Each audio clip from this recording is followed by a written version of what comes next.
Hello friends, स्वागत है आप सभी का हमारे यूट्यूब चैनल पर। आशा करते हैं आप सभी स्वस्थ होंगे। आज हम कक्षा 1 की सारंगी किताब का पाठ 19 जो कि एक आनंदमय कविता है वो आपको कराएंगे। पहले हम कविता का पाठ करेंगे, उसके बाद उससे संबंधित जितने भी प्रश्न उत्तर होंगे उनके आपको उत्तर देने की का प्रयास करेंगे। शुरुआत करते हैं। आनंदमय कविता। चांद का बच्चा। वह देखो वह निकला चांद, अम्मा तुमने देखा चांद। यह भी क्या बच्चा है अम्मा, छोटा सा मुन्ना सा चांद। यहाँ पे कोई बच्चा अपनी माँ को कह रहा है कि वह देखो निकला चांद। अब देखिए, इतना दुबला इतना पतला कब होता है ऐसा चांद। अम्मा उस दिन जो निकला था वह था गोल बड़ा सा चांद। बादल से हंस हंस कर उस दिन कैसे खेल रहा था चांद। यानी कि जो बच्चा है वो कह रहा है कि उस दिन तो गोल था और आज ये इतना पतला और दुबला सा कैसे है। छुप जाता था निकल आता था, करता था यह तमाशा चांद। अपने बच्चे को भेजा है घर में बैठा होगा चांद। यह भी एक दिन बन जाएगा अच्छा गोल बड़ा सा चांद। अच्छा अम्मा कल क्यों तुमने मुझको कहा था मेरा चांद। अब देखिए, इससे संबंधित जो बातचीत के लिए प्रश्न है उन्हें देख लेते हैं। यह कविता किसके विषय में है। आपको जो कविता है उसका शीर्षक ही है चांद का बच्चा, तो यह कविता चांद के विषय में है।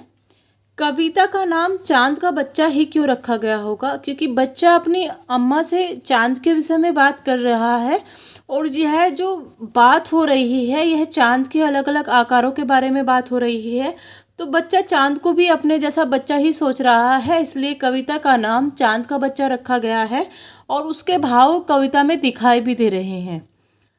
जैसे कि उसने कहा है कि यह होगा चांद का बच्चा, कल तो निकला था चांद।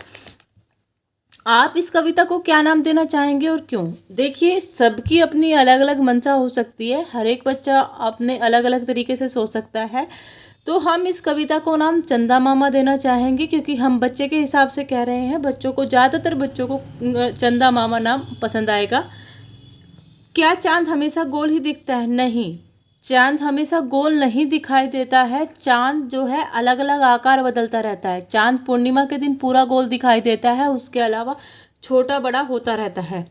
आपकी माँ आपको क्या कहकर पुकारती है। देखिए, सभी बच्चों के नाम अलग अलग होते हैं। सब बच्चों की माएँ उन्हें अलग अलग नाम से पुकारती है। जैसे कोई माँ किसी को लड्डू बोलेगी, किसी को पेड़ा बोलेगी, मुन्ना, मिट्ठू, चांद, जो भी है मन पसंद बच्चे को, माँ को अच्छा लगेगा वो ही बोलेगी। अब देखिए, नीचे दी गई वस्तुएं कैसी हैं। गोल, चकोर, तिकोनी, रेखा खींचकर मिलाइए। देखिए, एक बक्सा है, एक पहिया है और एक समोसा है। इधर आपको त्रिभुज दिया गया है, ये आपको जो है वर्ग दिया गया है और ये गोला दिया गया है। पहिया जो है वो इस गोले से मैच कर जाएगा, समोसा जो है वो त्रिभुज से मैच कर जाएगा और बक्सा जो है वर्ग से मैच कर जाएगा। तुक मिलान वाले शब्दों को खोज कर लिखिए। यहाँ पे दिया गया है मांद, खड़ा, बोल, लोटा। ये शब्द दिए गए हैं, इन्हें आपको खोज कर लिखना है। गोल, बोल, चांद, मांद, बड़ा, खड़ा, छोटा, लोटा। अब देखिए, चित्र और बातचीत। नकलची बंदर। यहाँ पे एक आदमी टोपी बेच रहा था। बेचते बेचते वह थक गया, वह इस पेड़ के नीचे विश्राम करने लगा। तभी इस बंदर को ये जो है इसकी टोकरी में रखी टोपियाँ दिखाई दी। तो जितने भी आसपास बंदर थे इसने सबको बुला लिया और सब बंदरों ने इसकी टोपी उठा के ओढ़ ली। अब आदमी बेचारा परेशान हो गया, उसे कोई उपाय नहीं सूझ रहा था। उसने सोचा कि क्या उपाय किया जाए जिससे उसे टोपी वापस मिल जाए। तो उस आदमी ने अपनी टोपी उतार कर वहीं चद्दर पे फेंक दी। तो सारे बंदरों ने भी अपनी टोपी उतार कर चद्दर पे फेंक दी। तो ये नकलची बंदर की कहानी है। आप इसे अपने अनुसार भी लिख सकते हैं। अब देखिए, आओ कुछ बनाए अपने आसपास।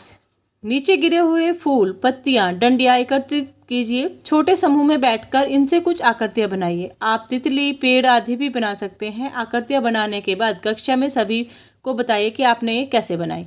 ये बच्चे अपने विवेक से करेंगे।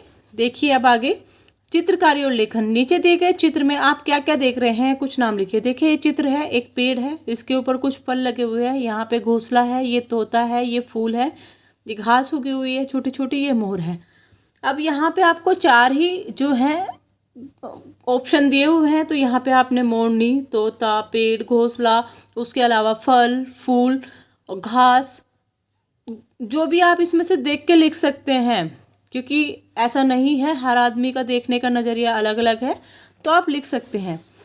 आप इन शब्दों से वाक्य बनाइए। यह एक पेड़ है, जो ऊपर आपने शब्द दिए थे उनसे ही आपको वाक्य बनाने हैं। पेड़ पर पक्षियों का घोंसला बना है, तोता उड़ रहा है, मोरनी नाच रही है। अब देखिए, खोजे और जाने, आपको कुछ चित्र बनाने हैं पेड़ पौधों के। अब देखिए आगे, खेल खेल में, इस कविता को मिलाकर गाइए, 2 समूह बनाइए, एक समूह प्रश्न पूछे और दूसरा समूह उत्तर दे। पहले मिलकर गाते हैं।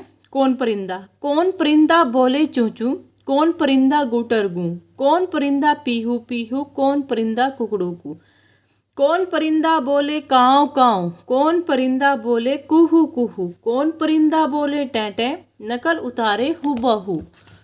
अब देखिए, ये आगे है हमारे पास शब्दों का खेल। कविता में आए कौन शब्दों पर घेरा लगाइए और पेड़ पर लगे अक्षरों से शब्द बनाइए। जैसे यहाँ पे अलग अलग शब्द हैं और यहाँ पे आपको कौन शब्द पर घेरा लगाना है।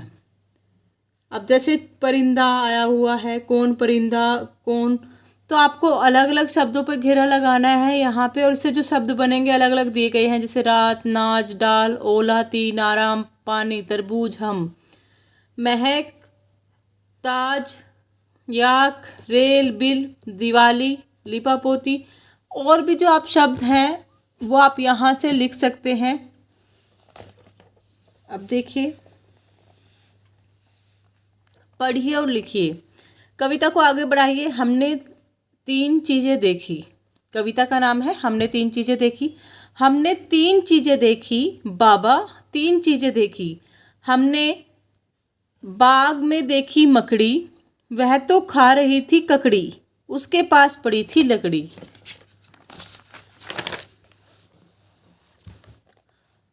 हमने 3 चीज़ें देखी, बाबा 3 चीज़ें देखी। हमने बाग में देखा भालू, वह तो खा रहा था आलू, नाम था उसका मालू। हमने 3 चीज़ें देखी, बाबा 3 चीज़ें देखी। हमने बाग में देखा बंदर, वह तो खा रहा था चुकंदर, नाम था उसका पिंदर। अब देखिए, शब्दों में आए अक्षरों के अनुसार उन्हें ठ, ध, ढ, श के घर में छांट कर लिखे। जैसे ठाट, धोती, ढक्कन, धनुष, साठ, ढोलक, धान, बैट, ढीला, ऊषा, ठेला, षटकोण, धागा। अब ठ जो है अक्सर ठाट, साठ, बैट, ठेला। धोती, ध अक्षर से धोती, धनुष, धान, धागा। ढ, ढक्कन, ढोलक, ढीला, और षटकोण, उषा और धनुष। आशा करते हैं यह वीडियो आपको पसंद आई होगी और यह आपके लिए हेल्पफुल भी होगी। बाकी आप वीडियो के विषय में कमेंट बॉक्स में लिखकर छोड़ सकते हैं। वीडियो को लाइक कीजिएगा, चैनल को सब्सक्राइब कीजिएगा, अपने दोस्तों के साथ ज़्यादा से ज़्यादा शेयर कीजिएगा। धन्यवाद।